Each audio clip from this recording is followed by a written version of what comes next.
going to waive on by unanimous consent, if there's no objection, Congressman Sarbanes, Congressman Gosar, and Congresswoman Fox. Without objection, they will all be waived on for purposes of participating in this hearing only. And I will now recognize myself for my opening statement. I want to thank you all for coming to the second of the committee's hearings on the Trump administration's regulatory attack on the welfare of America's children.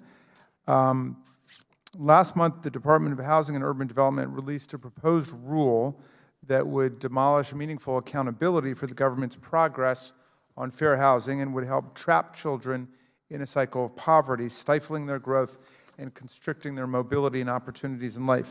The 1968 Fair Housing Act required HUD to, quote, affirmatively further fair housing and remedy decades of systemic housing discrimination.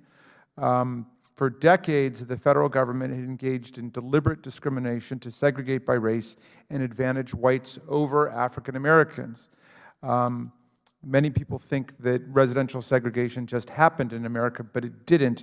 The federal government, along with state and county governments, were integrally involved in the process.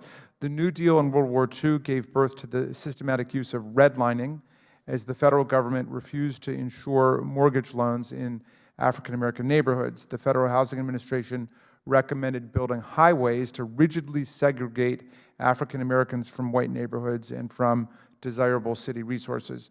The government financed the construction of entire communities on the condition that the houses built there could not be sold to African Americans and other non-white citizens. So the 1968 commitment to remedy this disgraceful record was a major and promising policy departure. But a 2010 GAO study found that HUD had added, quote, only limited value in terms of eliminating potential impediments to fair housing. The Fair Housing Act's key provision, therefore, lay essentially dormant for a half-century until the Obama administration moved to enforce it, to desegregate our communities and work towards fair housing. The Trump administration now proposes a radical U-turn, choosing to return to the segregationist housing policies that failed the American dream for 50 years. HUD's proposed rule eliminates consideration of race or segregation from HUD's fair housing oversight. It eliminates the obligation of local housing authorities to identify and address discriminatory housing patterns. It destroys guarantees for community participation that allow people to engage in formulating the housing policies that shape their own experiences, and it prioritizes affordable housing in an isolated and abstract way, rejecting consideration of the quality of the neighborhoods that those affordable houses are in. In short, HUD is proposing to rubber stamp housing plans without serious accountability and without any eye towards making fair housing a serious national priority. A child's zip code should not dictate his or her destiny, but studies show that living in high poverty areas has lifelong detrimental effects on a child's educational and employment prospects and long-term mental and physical health. More than 8.5 million children in America, 12% of the young people in the country, live in concentrated poverty. African American and American Indian children are 7 times more likely to live in poor neighborhoods than white children, and Latinx children are nearly 5 times more likely. Reviving the American dream for everyone requires a deliberate commitment to equity and fair housing.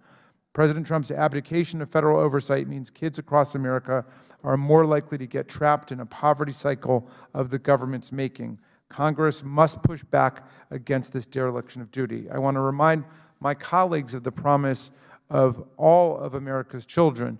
Our dear former Chairman Cummings spoke of the difference that a change in neighborhood made for his own ability to reach his potential in life. He said that moving to a high-opportunity neighborhood, quote, opened my eyes to a better world. I had the opportunity to attend integrated and high-quality public schools where I was inspired to excel. It is not an exaggeration to say that the housing moves my family made were critical to the tremendous opportunities I've had in my life. Many sociologists say that integrated neighborhoods create access to networks of social and economic opportunity which people may otherwise be deprived of.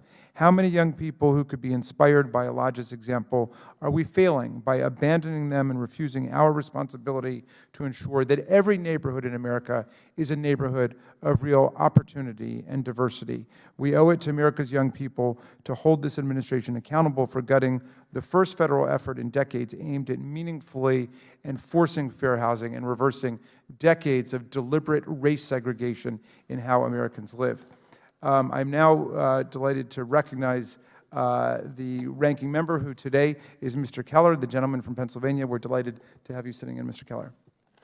Thank you, Chairman Raskin, for holding this hearing today. Thank you, people that are here to testify, members of the testifiers here, and also the public to join us. We all agree